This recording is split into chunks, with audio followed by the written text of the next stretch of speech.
Hello, hello, hello everyone. Great afternoon, magandang hapon. Welcome to Coaching Think Talk. So I am Coach Candee Teng from Life Coach Philippines, and this is coaching for mental fitness. So this coaching conversation is for individuals who wants to become mentally fit so they can be empowered to take responsibility and accountability with their decisions in life. And my mission is to help 1 million individuals to courageously journey towards recovery from their broken name, broken identity, and dreams so that they can design and truly live a life of stewardship. So thank you for joining me live today.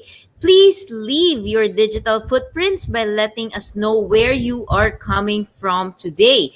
And please do tag a friend and circulate this video to help us reach more individuals who might be in need of what I'll be sharing for this session. So you may also give some shout outs to people you want to greet and reach out with some inspiring message. So if you are watching this on a replay, please do comment hashtag replay. So I am streaming via FB page of Life Coach Philippines and YouTube channel Coach AI-Connect. So if you are new to our platform, please like, follow, and subscribe. And of course, I'd like to welcome you. If you are new in this platform, please go ahead and give a shout out, give a hi, a note so I can really honor you and acknowledge you this afternoon. And for this afternoon, my topic is mental fitness on self-awareness. Ayan. So, in case you're meeting me for the first time,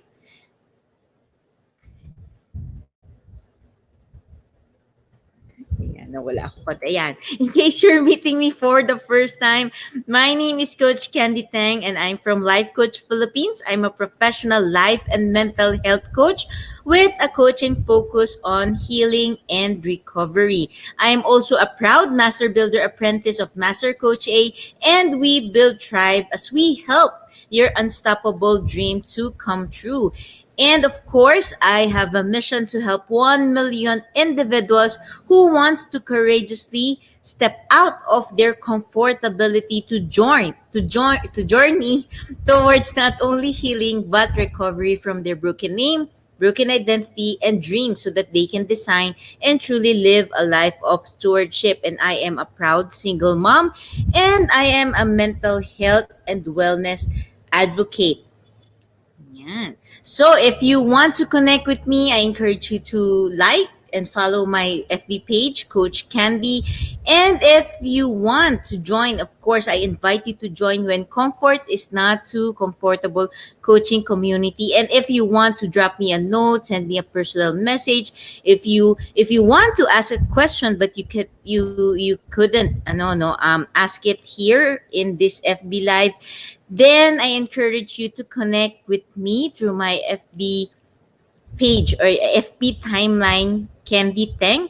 And of course, I encourage you to like and follow D Cup Coffee Republic, which is the home of certified life coaches here in the Philippines. And it is where I am presently located. And in D Cup Coffee Republic, of course, I invite you as well to be a channel of love and hope, to be a channel of blessing as you bless someone with a meal from D Cup Coffee Republic. And along with the meal, let your personal message inspire someone today. So allow us to help you bring light into someone else's life this year, this April, this season. Ayan. So be blessed all the more for being a blessing to other people.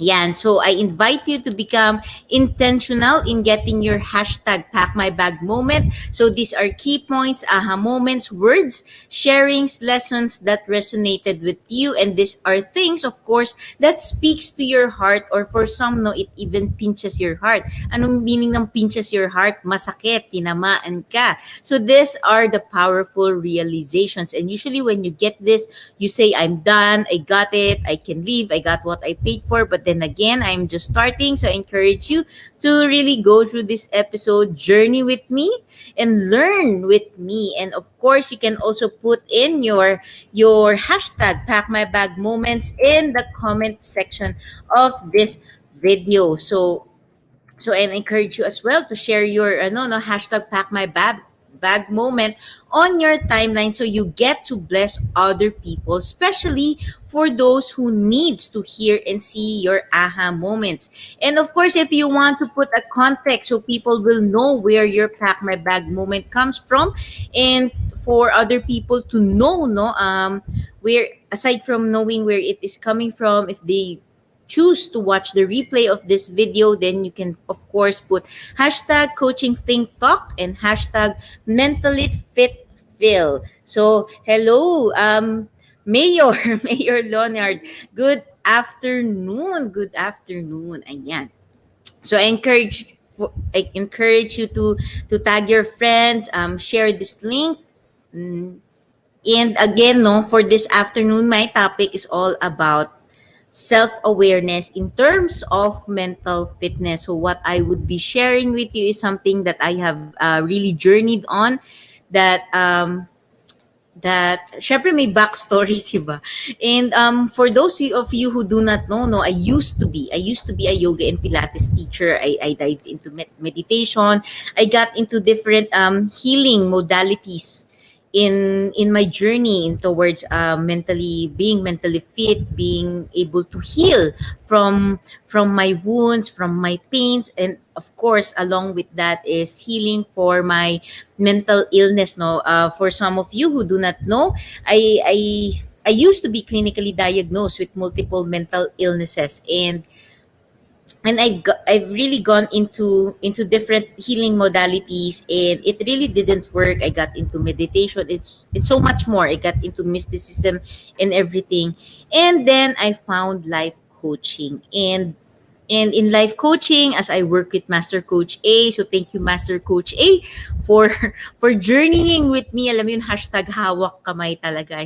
She's been really holding the rope. And um the beautiful thing about my journey with with Master Coach A is, even if I couldn't believe in myself, she believed in me. Even if I couldn't see the beauty in myself, I couldn't see hope, I couldn't see anything, she saw something more in me. And that really allowed me to go further and to really rediscover myself, dive into the hardships. Of course, it's a process. No, healing is a process. And when you talk about in terms of your mental illness, it towards going towards to the healing process, it is a process, and it has no definite time, because it depends on you.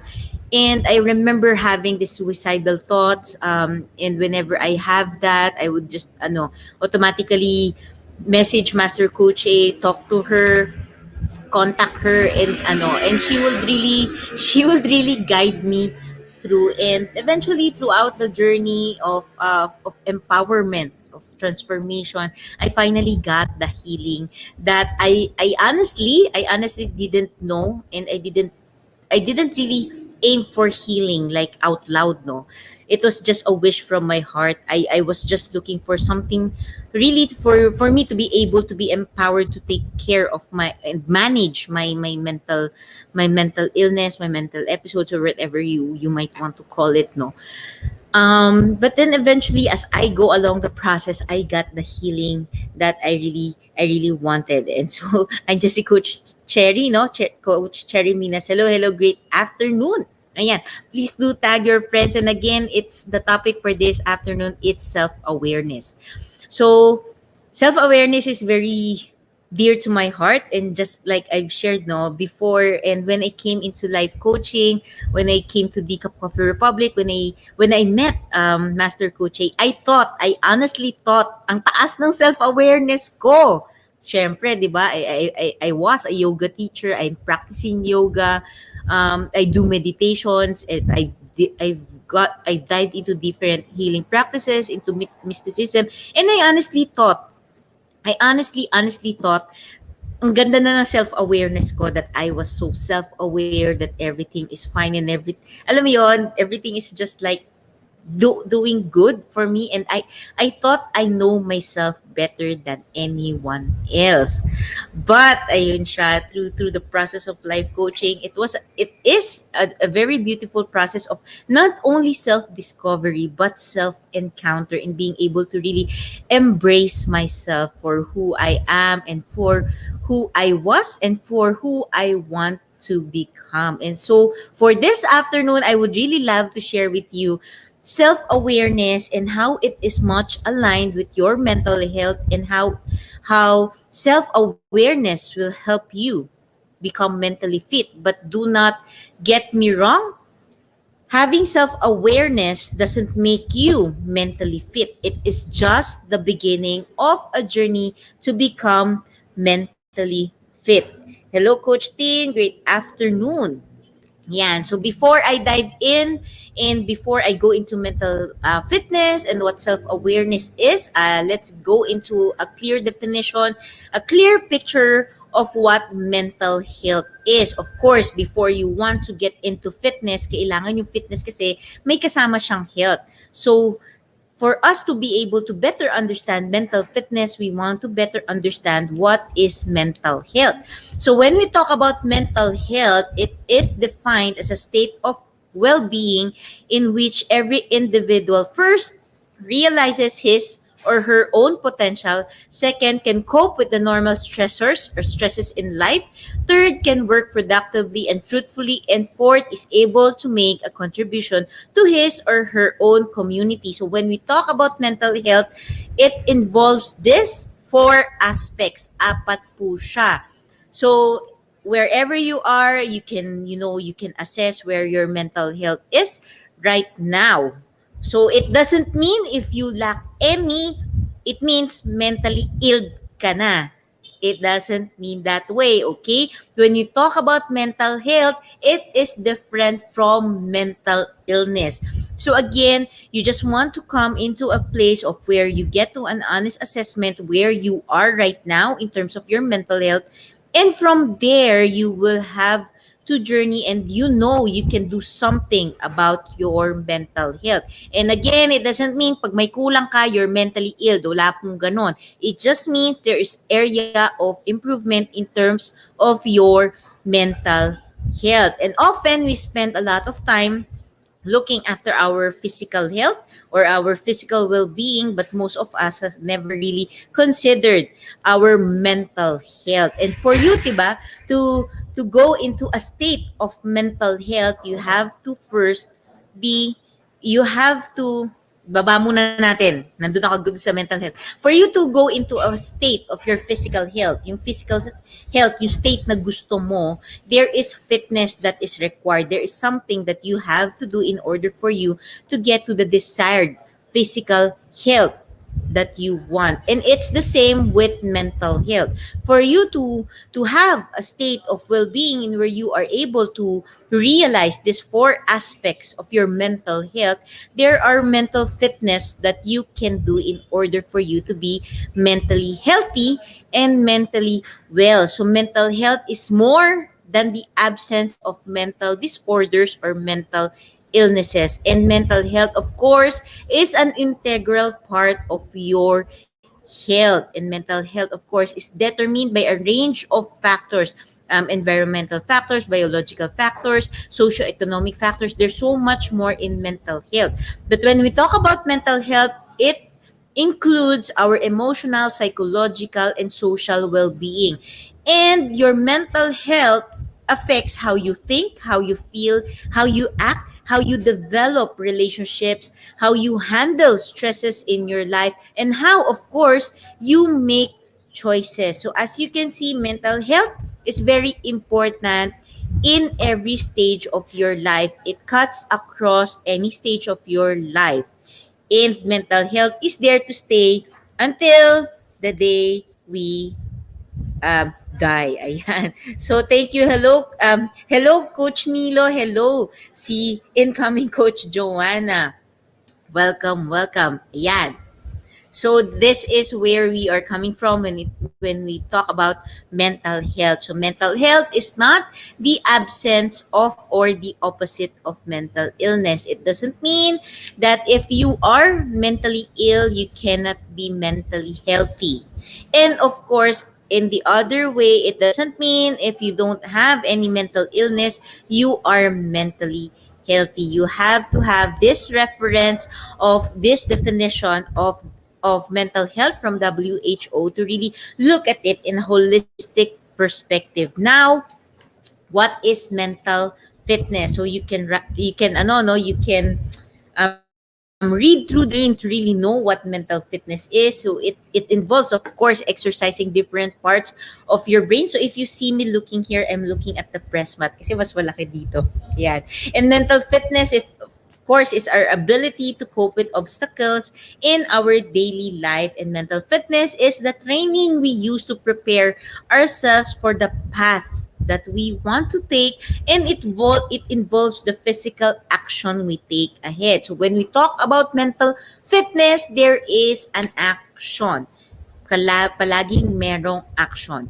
And mental fitness involves systems that you put in place for you to strengthen and expand your mind, to improve your mental habits, so you can significantly improve, of course, your chance of success and happiness in life. So if you want to work on your success and happiness in life, work on your mental fitness. And of course, mental fitness is all about strengthening, pag gusto mo medyo may science talaga.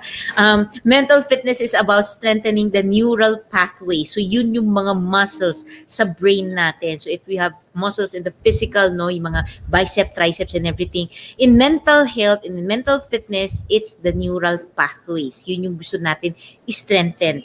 And as you strengthen your neural pathways, it will lead you to more realistic and objective thoughts. Hindi yung mga kung saan-saan napupunta yung thoughts natin. It's, of course, mental fitness is also about breaking patterns so that you experience positive emotions. When you talk about breaking patterns, you break patterns, negative ones, negative thoughts, ito ba, by mga breaking patterns that doesn't help you in your journey in life, that doesn't help you in terms of the way you see yourself, the way you think about yourself, and so many more. So lahat yan, it involves your mental fitness. Hello, Coach Glacy. Magandang afternoon. Ayan. So, yun po yung introduction. Now, paano pumasok si self-awareness? Ayan. But first, before I really dive into explain this to you,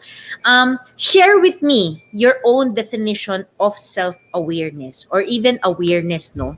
Ayan. What is your own definition of self-awareness? And if you have like some self-awareness practice, feel free to share it with me. Type in there in the comment below what you do or what are your thoughts about self-awareness. Yan. So feel free to just type in ahead. Yan. Go ahead. Now, before I go into self-awareness, let's go into the word awareness. So what is awareness? So according to Tita Miriam, to Merriam-Webster Dictionary, awareness is the quality or state of being aware. It means the knowledge and understanding that something is happening and something on something that is existing. So pag kinabit natin yan sa self-awareness, it's the quality or state of being self-aware, of having the knowledge and understanding of yourself, of what is happening to yourself, and what exists around you, in you. Ayan. Ganda pakinggan. Sabi ni Coach Nilo, self-awareness is the experience of one's own self. Ayan. I'm very excited to share this because there are plenty of myths surrounding self-awareness, and there is more of a lack of education when it comes to self-awareness, and it comes to mental fitness and mental health. So, self-awareness is your ability to see yourself clearly to understand who you are, how others sees you, and how you fit into the world. So it's all about trying to better understand yourself in figuring out who you are on a deeper and kung kaya no deepest level. It means understanding why you feel, how you feel, why you react to certain situations. That is important, no? And if you want to create a life that you desire, kailangan ang self-awareness. Self-awareness is very, very, very important. Yan.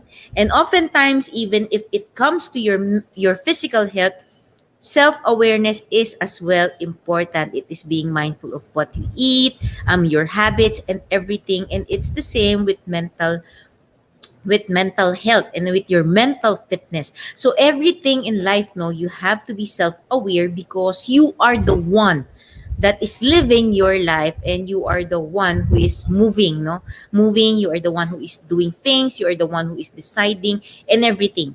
So it is very important. But have you really ever wondered why is self-awareness so important? What do you think? For you, why is self-awareness is so important? Now if you think, if you said no, that self-awareness is about experiencing your own self, why is it important? Bakit ngayon siya importante? Yeah. And if you want to go ahead, and relate it to mental fitness and mental health, why is it now so important? Feel free to type in the comment your own thoughts, yeah, and your own thoughts, or even if you've learned something about it, no, feel free to go ahead and type it and share it in the comment below. Ayan. So being self-aware can help you better understand not only yourself but other people as well. Ayan. Number one. Oftentimes, people think that self awareness is just for themselves, but in reality, if you know and if you practice self awareness right, it's all about as well understanding other people. And aside from that, self awareness improves your ability to achieve your goals and those and to know what the things, the people, anything that are beneficial to you as a person. And there are, of course, many other reasons, no, why self-awareness is important, and I don't want to really dive into it because you can just see this on Google. Ayan. Pwede mo naman siya i-Google. Like, you can see this on the internet. It's all out there because self-awareness is, is the hype. Sobrang taas ng hype on self-awareness. But one of the most important factors of being self-aware is to be able to identify your emotions as well. Being able to identify your identity. Being able to identify so many things that encompasses you as a person and the other people around you and the environment that you are living. Like, and last week, no, I talked about ecology. And for you to be able to really create an ecology, you have to first know yourself on the deepest level, on a deeper level. Because an example of self-awareness is in emotions, no? When emotions eventually comes into play, we often lose our rational thinking. Alam mo yung pagiging rational natin, and we lose judgment of how we react, how we it's not actually respond, but it's really how you react. You lose sight of it, which makes it harder for you to recognize your emotions when you are feeling it at the moment. And it's very easy to let emotions take over you without you realizing it, especially when it's negative. So ito po siya if we lack the self-awareness. But when you can recognize your emotions, you can better understand what you need in the situations that you are facing. So a brief example and an easy example is that when someone says something that really pisses you off, yung hindi mo gusto, masakit sa tenga, di ba? Instead of being in the reactive mode of just, and hindi lang reactive but the not self-aware, not self-aware mode, no? Kung ano man yung better term, but it's for you that you lack awareness. Oftentimes you react, and there's a default thing, the default way we respond to things, we respond to emotions, we respond to people. And usually, no, the most common is you snap and you say something that eventually you regret. And being able to recognize these emotions that you are feeling, and being able to recognize these patterns, involves self awareness. So self-awareness is being able to figure out why you are feeling those emotions, what triggers your emotions. If you really want to go deeper, no, it's figuring out why you got upset, and eventually how you can address the issue that made you feel upset in the first place, and really go diving deeper and being able to put preventive measures, no, in place. So there are so many benefits of self-awareness, no, so I'll be giving you, sharing with you five. So being able to recognize your coping mechanisms, you get to have your own beliefs, values, opinions without being influenced by others. And third, you can identify your strengths and weaknesses. You get to also being aware of what you need in your relationships, so you can build quality relationships, the relationships that you desire. And you get to also surround yourself with the relationship that you desire. And of course, you can prioritize what makes you happy, what brings fulfillment in your life. And of course, if you're like me, and if you want to discover your mission, you will be able to get to prioritize your mission in life. But did you know, to na, that there are two types of self-awareness? Yan. Did you know that there are two types of self-awareness? Oftentimes, when people talk about self-awareness, ang alam lang nila is just about them, inside, intrinsic. It just involves introspection for them. Ayan. But in reality, there are two types of self-awareness. The first one, if you want to guess, no, on what's the two kind of self-awareness, feel free to share your thoughts. If you have some knowledge, go ahead, feel free to share your thoughts. Remember that this is a safe space, and in this mental fitness and in mental health, no, it's all about self-expression and being able to get quality feedback. So go ahead and express your thoughts in this digital space. Hello, Coach Marife. Great afternoon. Yan. So the first type of self-awareness is your internal self-awareness. So what is it all about? So when you talk about internal self-awareness, it's how clearly, how clearly we see our own values, passions, aspirations, how we fit with our environments. You get to see your reactions. So this includes no thoughts, feelings, your behaviors. You get to also know your strengths and weaknesses, and you get to become aware of your impact on other people. Ayan, hindi natin naisip yon. Oftentimes, when people dive into self-awareness, it's all about self, self, self, self. Ikaw lang at ikaw lang at ikaw lang. And na-exclude yung impact on other people, because as you become self-aware, as you become your own, as you discover your values, as you discover the way you respond, your thoughts, your feelings, behaviors, of course, you have to look into your ecology. Hindi ka naman mag-isa sa buhay. So there are other people that becomes, or the na nai-impact on the way you behave, on the way you act, on the way you respond, on the way you talk. There is always an ecology involved, and there are always other people involved. So when you talk about self-awareness, hindi lang yan puro self. Ayan. Hindi lang po siya puro self. Then the next type of self-awareness is actually your external awareness. Now, your external self-awareness is all about understanding how other people views you, in terms of your values, passions, aspirations, fit with your environment, reactions, and impact on others. So, if you really look into this, when it comes to your internal and external self-awareness, makikita mo where you are. Paano ba talaga yung practice ngayon ng self-awareness mo?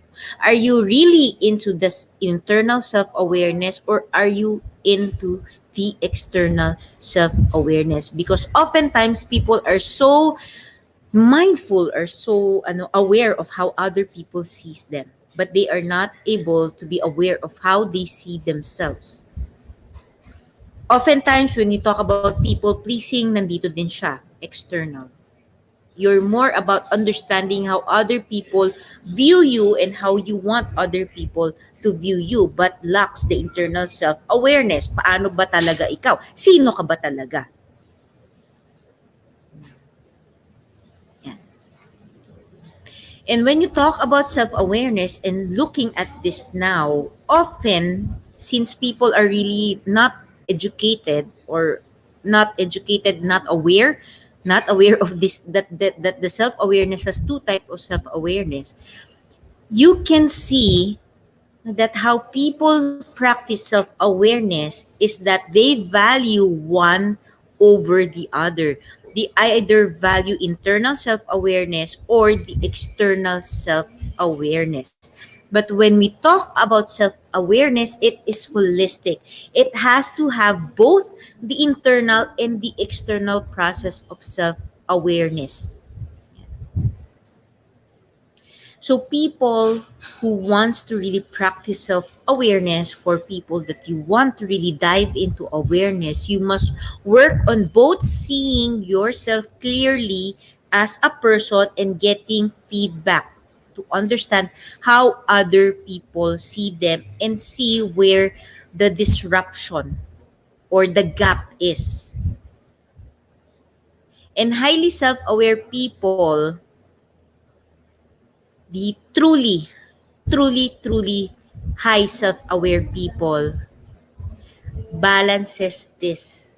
Ito yung focus nila on how to bridge the gap with the internal and external awareness. It is not just about you. It is also about how you relate to your ecology, to your environment, wherever you are, and how other people relates to you. That's what self-awareness really is. It's self-awareness is not about diving into your own self, into your own version of reality. That is technically not mentally fit and that is not mentally healthy, because as I said, as I began, no, when you talk about mental fitness, when you are truly mentally fit, you have a good grasp of reality, not a self-made reality where often the self-awareness, the hype of self-awareness is leading to that you go into so much introspection of yourself that you disconnect from the real world, that you disconnect from reality, that you disconnect from other people, that you disconnect from the stressors of your life, which is really not possible because as you live life, stressors are always there. And when you talk about mental health, it's all about being able to cope up. It's being able to respond positively despite the stressors of your life. So ano kaya ang ginagawa mo sa mental health mo when you choose to just stay in your own bubble, to stay into your own introspection without really going back into reality and relating to other people and building the relationships that you truly want. Yan. And what is the importance of self-awareness when it comes to your mental health and when you're and with being mentally fit and developing your mental fitness? It is very important because you have to see where you are right now in terms of your internal self-awareness and where you want and how you want to bridge your external self awareness, because oftentimes people just have one over the other. Mas mataas yung isa, minsan yung isa wala. Now for others, minsan wala yung dalawa. Yeah.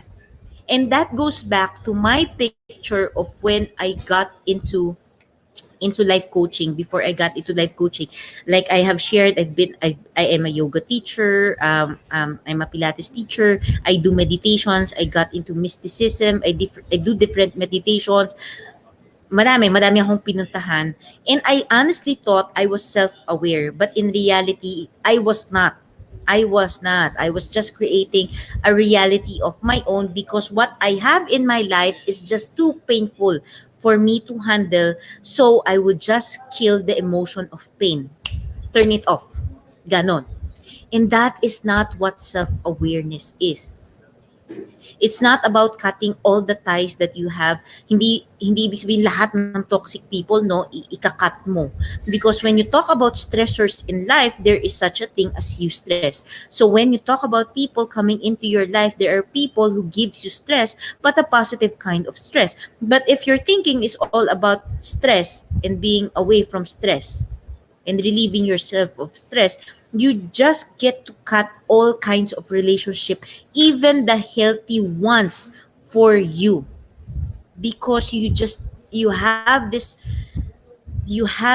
misunderstanding of what self-awareness really is.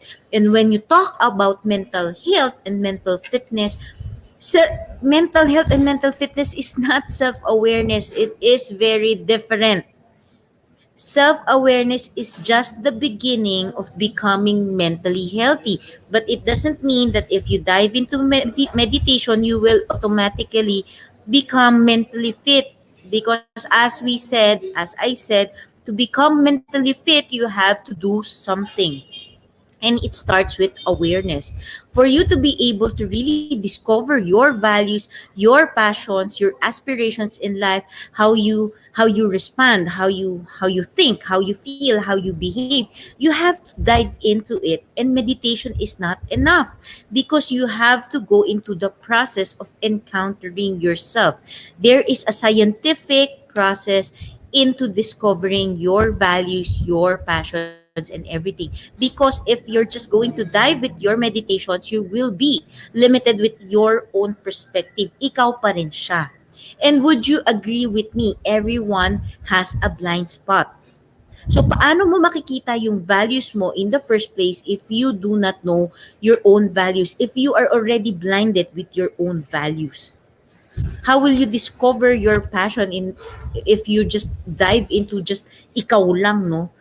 In the first place, hindi mo na nga alam yung passion mo. So pag titingnan mo, it doesn't make any sense.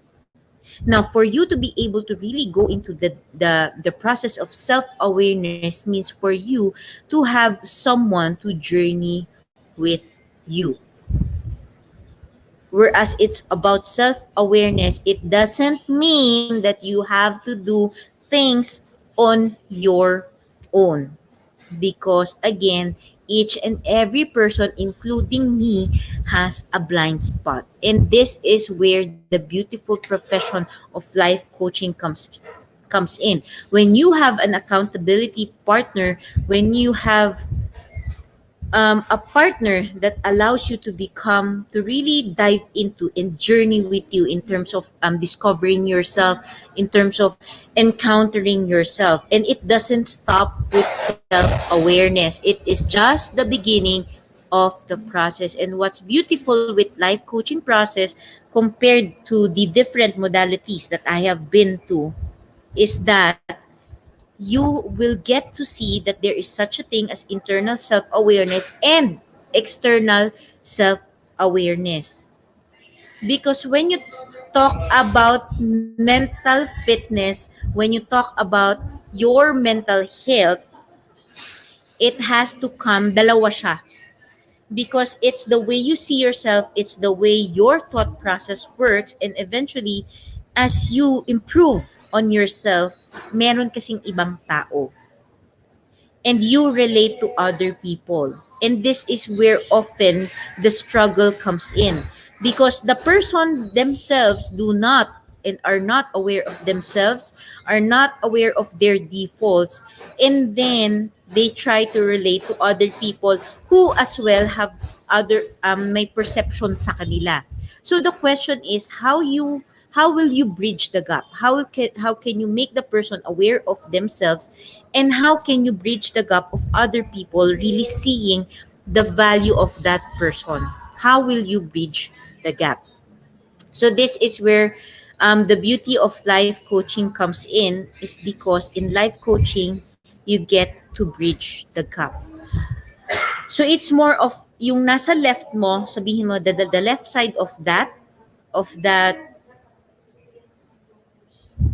place. Yung left side na yan, that's your internal self-awareness. Now the other side, if your is your external awareness. So we have a toolkit, a blue label toolkit from Master Coach A. It's what you call the inner game and the outer game. And this has been my process, no, is allowing you to discover your internal process, your internal game, your internal awareness of yourself, and eventually merging it to the external self-awareness. And the beautiful thing here is that as you work on into your internal self-awareness, you get into the process of change. You begin to change. And as you begin to change, other people will begin or to see the change. Dalawang type na ng tao, no? There are people who will see your change, and there are people who will refuse to see your change. So the question is, paano mo ngayon dadalhin yung taong nagbago, yung taong nag-transform into the world, out into the world. And that is where the external self-awareness comes in, because you have to create that balance. So that is what it means to be truly aware, is how you can match the internal and the external self-awareness. Yes, Coach Glazy, inner game and outer game. And the inner game and outer game is a very madugong toolkit, no, and it's a high level process. And if you really want to dive into self-awareness, and if you want to become mentally fit, you have to really go into the process and self-awareness. And this is the perfect opportunity for you to really see that when you talk about self-awareness, it is not just about you. It's about you, it's about the external environment, and how you are in that environment, how you are in that habitat. I talk about ecology, no? It's not only limited to the ecology and you, but eventually how you interact in that ecology, into that ecosystem, how you will be able now to belong into that world, into this world. Kaya nga ang self-awareness is the ability to see yourself clearly, understand who you are and how others sees you, and how you fit into the world. That's what self-awareness really is. And when you talk about mental fitness, before you put systems in place, you have first to be self-aware of where you are right now in your process when it comes to your mental health, mental state, mental fitness, where you are right now. And being able to see where you are is diving into the first step of being mentally going towards the process of mental fitness, is for you to become aware of where you are in terms of yourself, your values, your identity, your passion, aspiration, thoughts, emotions, behavior, how you react, how you respond, and the external world. Because for you to change something, for you to improve something, you have to be first self-aware, because you cannot change something that you do not know in the first place. I mean, oftentimes people say, I want to change, I want to change, I want to ganyan. But when you ask them, ano ba talaga yung kailangan mo i-change, hindi din nila alam. So how can change take place if you do not know what you want to change. So it's the same with your mental health and with your mental fitness. For you to become mentally fit, what areas of your mental health do you want to improve on?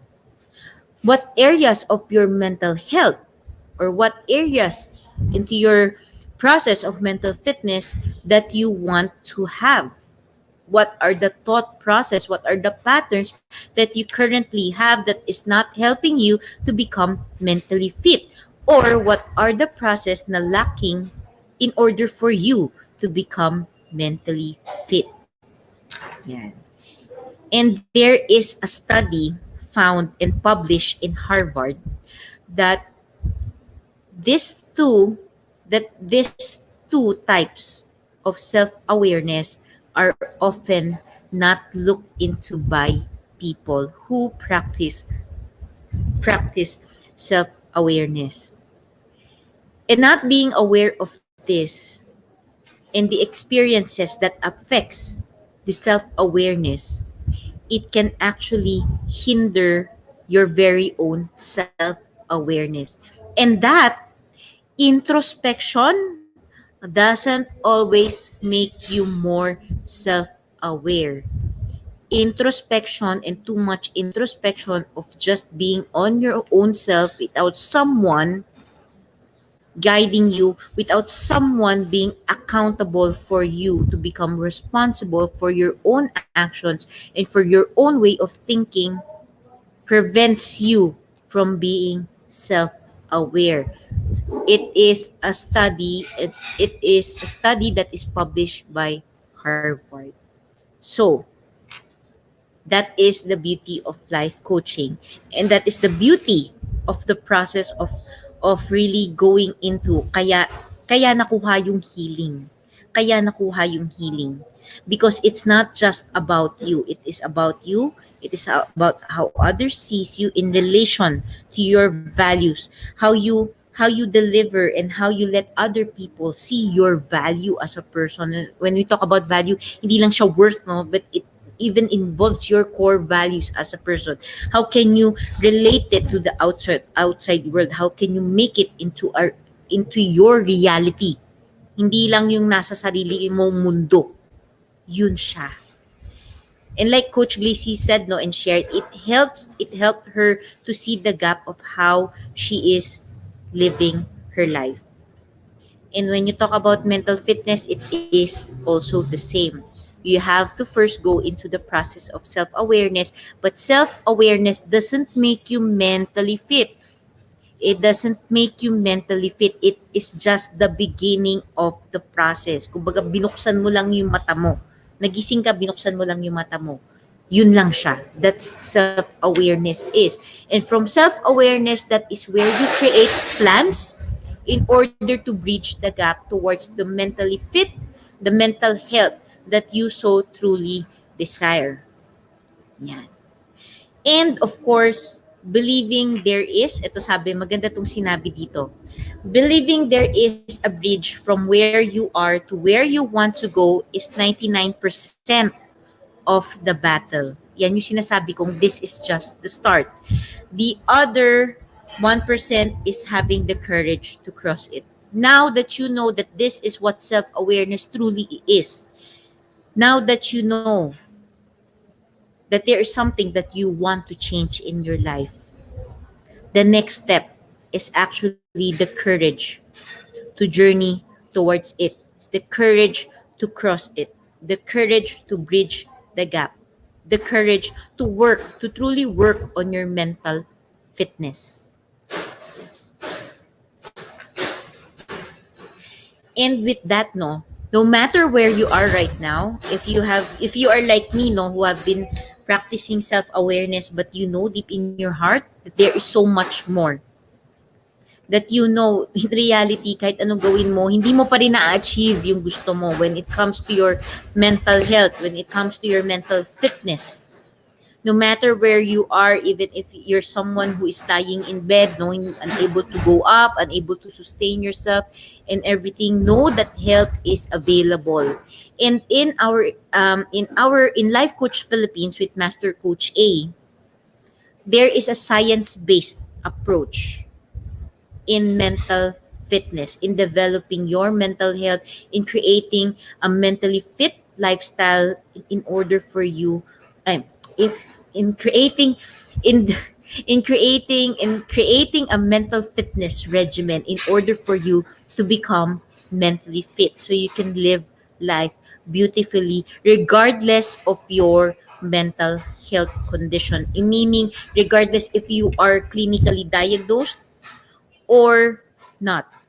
Ibig sabihin, even if you are clinically diagnosed, like I was before, hope is there and you can become better. And eventually, as you work on your mental fitness, you can heal. It is all about the process. And this is the coaching based intervention coaching model, which is very, very scientifically based. And how do I know it works? And how do I know it can work for me? Because it has worked for me. It has worked for me. I am a product of this coaching based intervention model, and I have been working with clients who have been a product of this, who have so much improvement in their life, and who are now mentally fit. And if you want to journey, and I invite you to journey with me. I invite you to really, I want to become part of your journey into becoming a mentally fit individual. So you can really get to enjoy life. You get to find the meaning of life. You get to really live life. Since having lived life beautifully, you get to see life in a different mindset, in a different eyes, in a different perspective. That even if whatever you're going through, life can be beautiful for you. And with that, of course, I invite you as well to join me inside my group when comfort is not too comfortable coaching community, wherever you are right now in your mental state. Oftentimes, we settle for what is comfortable for us, not knowing that what is comfortable for us is also the same thing that is hurting you.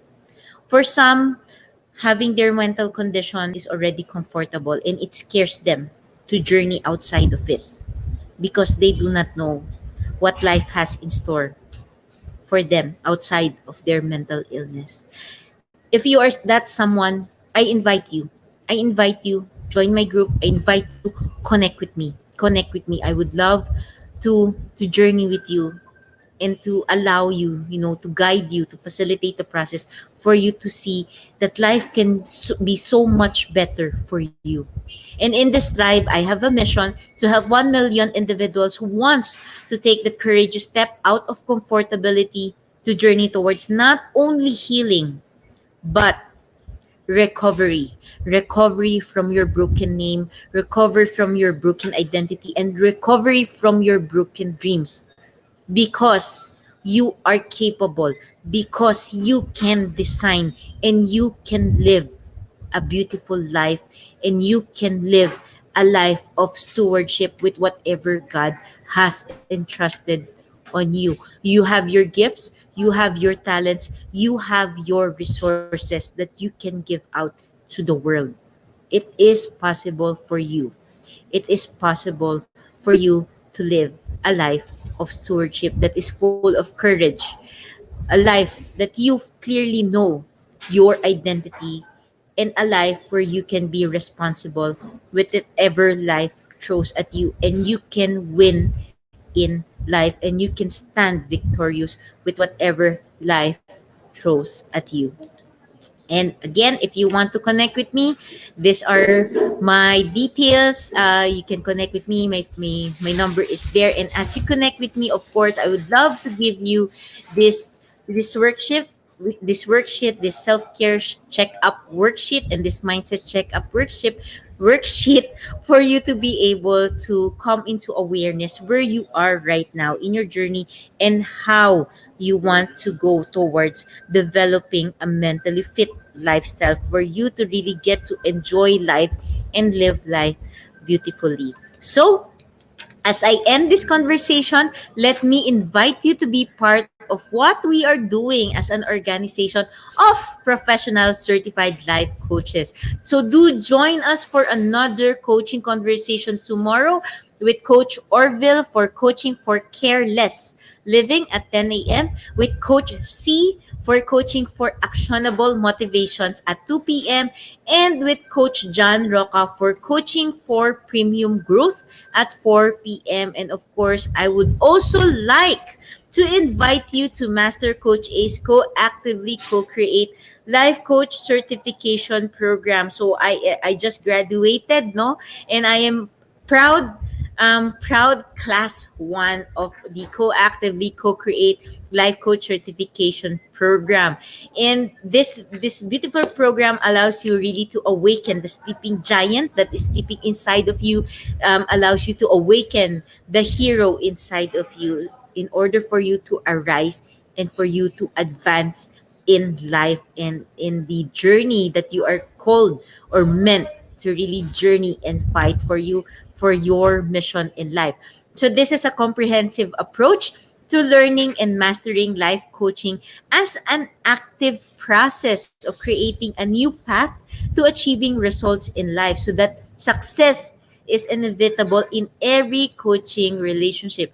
So this includes a 21-day web-based learning, a 3-day live coaching bootcamp with Master Coach A, and a 3-day live business bootcamp with a senior coaching team. So the program package also comes with many other bonuses, and of course you will really enjoy these bonuses. So just connect with Coach Giselle to 0917-586-1661 to discover the opportunities awaiting or waiting for you in this coaching profession, which is the second fastest growing profession in the world today, and it is by far, for me, the most fulfilling profession that I am in, and I wouldn't exchange this for anything else. So once again, this is Coach Candee Teng from Life Coach Philippines for Coaching Think Talk, because coaches like us think and talk like this. So this is us in the Philippines. Love, bam, boom, love, bam, boom, love, bam, boom. See you again next week. Bye-bye.